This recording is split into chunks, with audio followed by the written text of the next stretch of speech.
BHBU.Pres/22 Romawi/2024 demi keadilan berdasarkan ketuhanan Yang Maha Esa, Mahkamah Konstitusi Republik Indonesia yang mengadili perkara konstitusi pada tingkat pertama dan terakhir menjatuhkan putusan dalam perkara perselisihan hasil pemilihan umum Presiden dan Wakil Presiden tahun 2024 diajukan oleh 1 nama Haji Ganjar Pranowo SH MIP, 2 nama Profesor Dr. HM Mahfud MD SH SU MIP.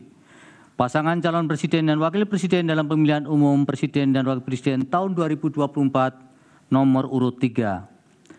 Dalam hal ini berdasarkan surat kuasa khusus bertanggal 21 Maret 2024 memberi kuasa kepada Profesor Dr. Todung M. Lubis SH LLM dan kawan-kawan, kesemuanya adalah advokat dan atau konsultan hukum yang tergabung pada Deputi Hukum Tim Pemenangan Nasional Ganjar Mahfud yang bernulis hukum di HKN lantai 5 gedung TPN Ganjar Mahfud, Jalan Kebun Sirih nomor 40 Jakarta Pusat, baik bersama-sama atau sendiri-sendiri bertindak untuk dan atas nama pemberi kuasa. Selanjutnya disebut sebagai pemohon. Terhadap 1 Komisi Pemilihan Umum berkedudukan di Jalan Imam Bonjol nomor 29 Menteng Jakarta Pusat. Dalam hal ini berdasarkan surat kuasa khusus nomor 45 dan seterusnya tahun 2024 bertanggal 26 Maret 2024 memberi kuasa kepada Muhammad Afifuddin dan kawan-kawan yang kesemua adalah anggota Komisi Pemilihan Umum dan pegawai pada Komisi Pemilihan Umum Republik Indonesia serta advokat atau konsultan hukum pada kantor hukum Perma Hikon berkedudukan hukum di Jalan Imam Bonjol nomor 29 Menteng Jakarta Pusat, baik sendiri-sendiri maupun bersama-sama bertindak untuk dan atas nama pemberi kuasa. Selanjutnya disebut sebagai termohon. 2. Nama Prabowo Subianto. 1 nama Prabowo Subianto, 2 nama Gibran Rakabuming Raka. Pasangan calon presiden dan wakil presiden dalam pemilihan umum presiden dan wakil presiden tahun 2024 nomor urut 2. Dalam ini berdasarkan surat kuasa khusus bertanggal 25 Maret 2024 memberi kuasa kepada Profesor Dr. Yusril Ihsamadra SH MSc dan kawan-kawan, kesemuanya adalah para advokat dan para asisten advokat yang tergabung sebagai tim pembela pasangan calon presiden dan wakil presiden Republik Indonesia Prabowo Subianto dan Gibran Rakabuming Raka pada pemilihan umum tahun 2024. Selanjutnya disebut tim pembela Prabowo Gibran yang berlama di Sekretariat Tim Kampanye Nasional atau TKN Prabowo Gibran di Jalan Letnan Jenderal S. Parman, Kapling 78 Selipi, Jakarta Barat, baik sendiri-sendiri maupun bersama-sama bertindak untuk dan atas nama pemberi kuasa. Selanjutnya disebut sebagai pihak terkait. Membaca permohonan pemohon, mendengar keterangan pemohon, membaca dan mendengar jawaban termohon, membaca dan mendengar keterangan pihak terkait, membaca dan mendengar keterangan Badan Pengawas Pemilihan Umum atau Bawaslu, membaca dan mendengar keterangan ahli pemohon, termohon pihak terkait Bawaslu, mendengar keterangan saksi pemohon termohon pihak terkait Bawaslu, maksudnya dan Bawaslu, membaca dan mendengar keterangan Menteri Koordinator Bidang Perekonomian Republik Indonesia, Menteri Koordinator Bidang Pembangunan Manusia dan Kebudayaan Republik Indonesia, Menteri Keuangan Republik Indonesia dan Menteri Sosial Republik Indonesia, membaca dan mendengar keterangan Dewan Kehormatan Penyelenggara Pemilu atau DKPP, membaca kesimpulan pemohon termohon pihak terkait dan Bawaslu, membaca keterangan amicus curiae dari petisi Brawijaya atau Barisan Kebenaran untuk Demokrasi, Tim Pembela Demokrasi Indonesia TPDI, dan Pergerakan Advokat Nusantara Perkat Nusantara, Aliansi Akademisi dan Masyarakat Sipil, Tonggak Persatuan Gerakan untuk Nusantara atau TOPGUN, Pusat Kajian Hukum dan Keadilan Sosial Fakultas Center for Law and Social Justice, Hukum Universitas Gadjah Mada, Panji R. Hardinoto, M. Busro Mukodas dan kawan-kawan, Organisasi Kemasyarakatan Dewan Mahasiswa Jusisia Fakultas Hukum Universitas Gadjah Mada, Badan Eksekutif Mahasiswa Fakultas Hukum Universitas Padjadjaran, Badan Eksekutif Mahasiswa Fakultas Hukum Universitas Diponegoro, dan Badan Eksekutif Mahasiswa Fakultas Hukum Universitas Airlangga, Megawati Soekarno Putri yang disampaikan oleh Hasto Kristianto, Forum Advokat Muda Indonesia atau FAMI, Yayasan Advokat Hak Konstitusional Indonesia Yakin, Aliansi Penegak Demokrasi Indonesia ABDI, Stefanus Hendrianto, serta komunitas Cinta Pemilu Jujur Adil KCP Jurdil. Memeriksa alat bukti pemohon, termohon, pihak terkait, dan Bawaslu. Duduk perkara dan seterusnya dianggap dibacakan. Pertimbangan hukum.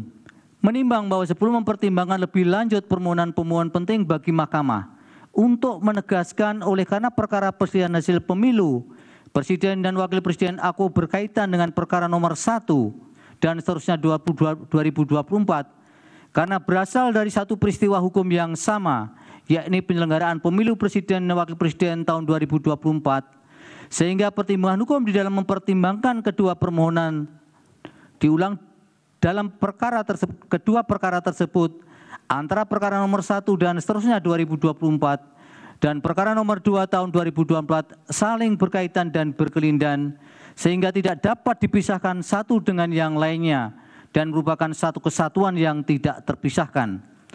Oleh karena itu, jika terdapat pertimbangan hukum yang terkesan duplikasi atau redundansi, maka hal tersebut adalah sesuatu yang tidak dapat dihindari oleh Mahkamah karenanya dianggap saling melengkapi antara satu dengan lainnya. Kewenangan Mahkamah dalam eksepsi, Mahkamah berkesimpulan eksepsi tidak beralasan menurut hukum dan Mahkamah berwenang mengadili permohonan pemohon. Tenggang waktu pengajuan permohonan, Mahkamah juga berkesimpulan permohonan diajukan masih dalam tenggang waktu yang ditentukan oleh peraturan perundang-undangan. Kedudukan hukum pemohon, Mahkamah juga berkesimpulan bahwa pemohon memiliki kedudukan hukum untuk mengajukan permohonan. Oleh karena itu, eksepsi yang terdapat dalam permohonan aku dianggap tidak beralasan menurut hukum. Menimbang bahwa oleh karena eksepsi termohon dan eksepsi pihak terkait tidak beralasan menurut hukum, selanjutnya Mahkamah akan mempertimbangkan pokok permohonan.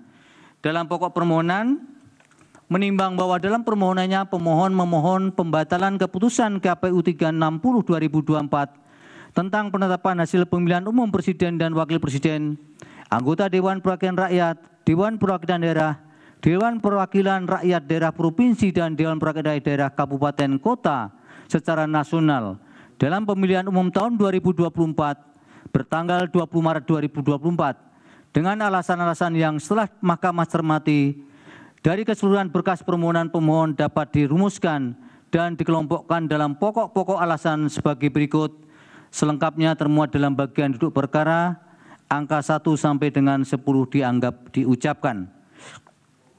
Terhadap masing-masing dalil tentang ketidakefektifan dan keberpihakan instrumen penegak hukum pemilu tersebut, maka mempertimbangkan sebagai berikut.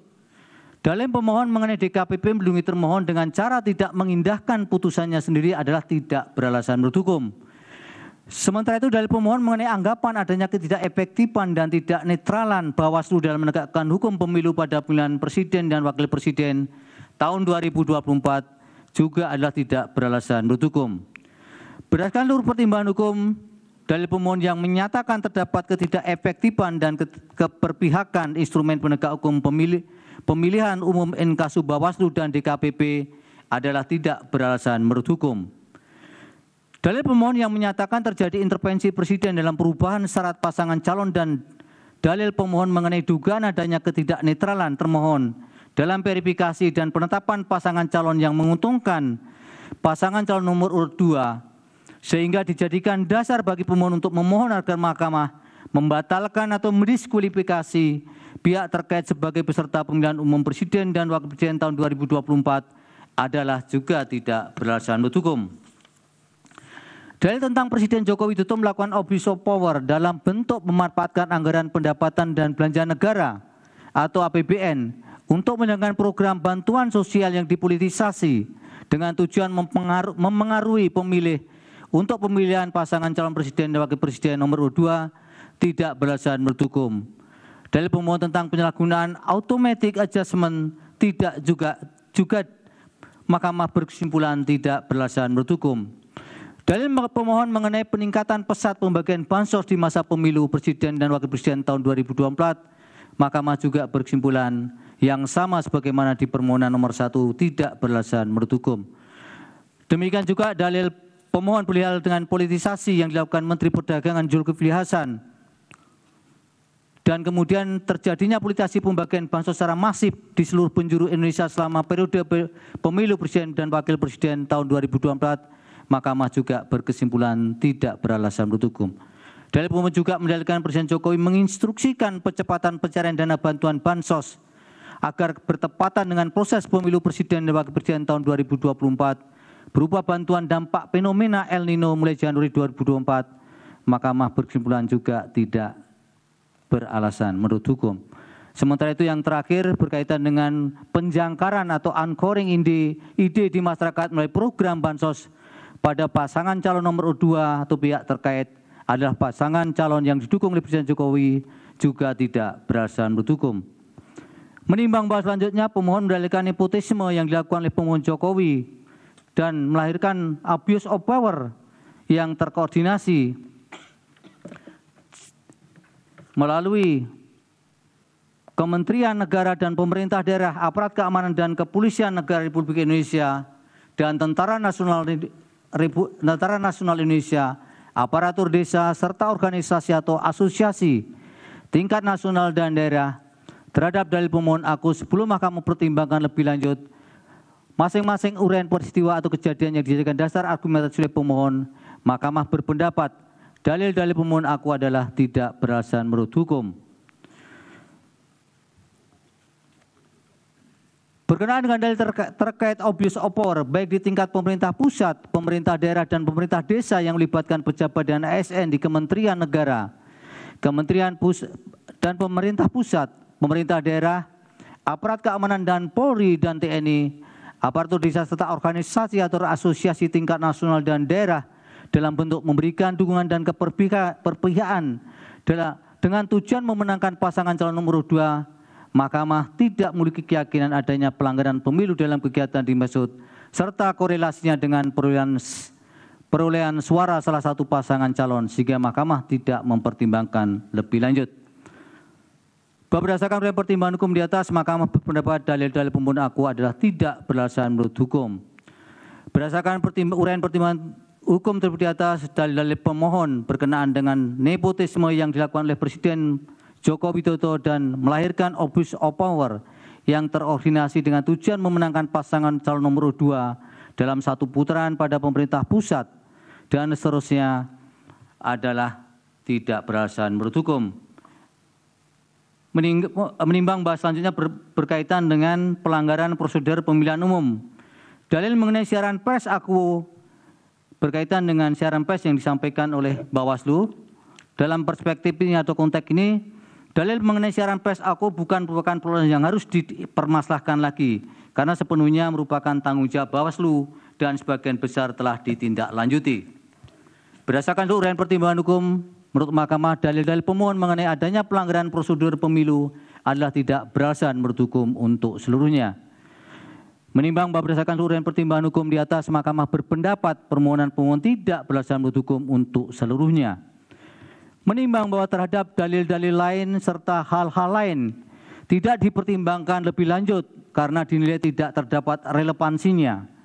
Oleh karena itu, jika masih terdapat fakta hukum dalam persidangan, baik yang didalilkan atau tidak didalilkan oleh pemohon, belum dinilai dan dipertimbangkan, Mahkamah meyakini hal tersebut tidak dapat membuktikan adanya relevansi dengan signifikansi perolehan suara atau hasil yang merupakan prinsip dasar dalam mengungkap perselisihan hasil tentang pemilihan umum sebagaimana diamanatkan dalam pasal 24C ayat 1 Undang-Undang Dasar 1945. Dengan demikian, putusan yang dijatuhkan Mahkamah aku adalah putusan yang dipandang telah tepat berdasarkan bukti-bukti dan fakta hukum dalam persidangan dan telah memenuhi prinsip-prinsip hukum dan keadilan sebagaimana dimaksud dalam pasal 24 ayat 1 Undang-Undang Dasar 1945. Konklusi, berdasarkan penilaian atas fakta dan hukum sebagaimana diriwayatkan di atas, Mahkamah berkesimpulan, eksepsi termohon dan eksepsi pihak terkait berkenaan dengan kewenangan adalah tidak beralasan menurut hukum. Mahkamah berwenang mengadili permohonan aku permohonan diajukan masih dalam tenggang waktu yang ditentukan oleh peraturan perundang-undangan, pemohon memiliki kedudukan hukum untuk mengajukan permohonan aku, eksepsi termohon dan eksepsi pihak terkait berkenaan dengan pokok permohonan adalah tidak beralasan menurut hukum. Permohonan pemohon tidak beralasan menurut hukum untuk seluruhnya.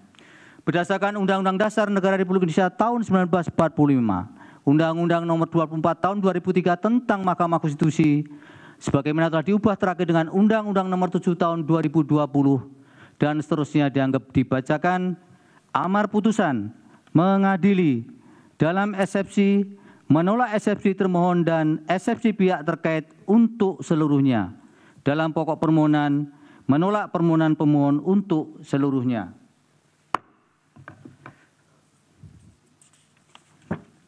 Pendapat berbeda terhadap putusan Mahkamah Konstitusi aku, terdapat pendapat berbeda dissenting opinion sebagaimana dalam permohonan nomor 1, yaitu oleh Hakim Konstitusi Saldi Isra, Hakim Konstitusi Eni Nurbaningsih, dan Hakim Konstitusi Arif Hidayat sebagai berikut yang menurut kesepakatan para hakim yang bersangkutan dianggap dibacakan.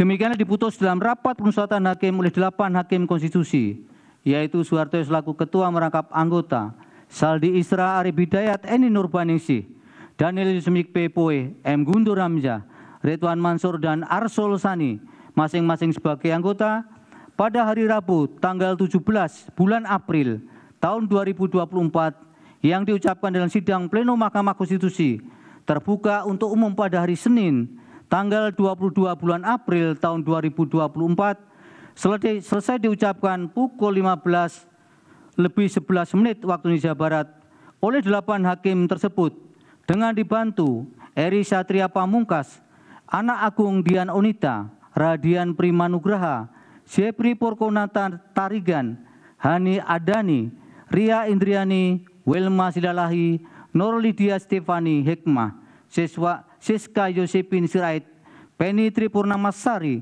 Akmari Narasika, dan Mukhtar Hadi Saputra.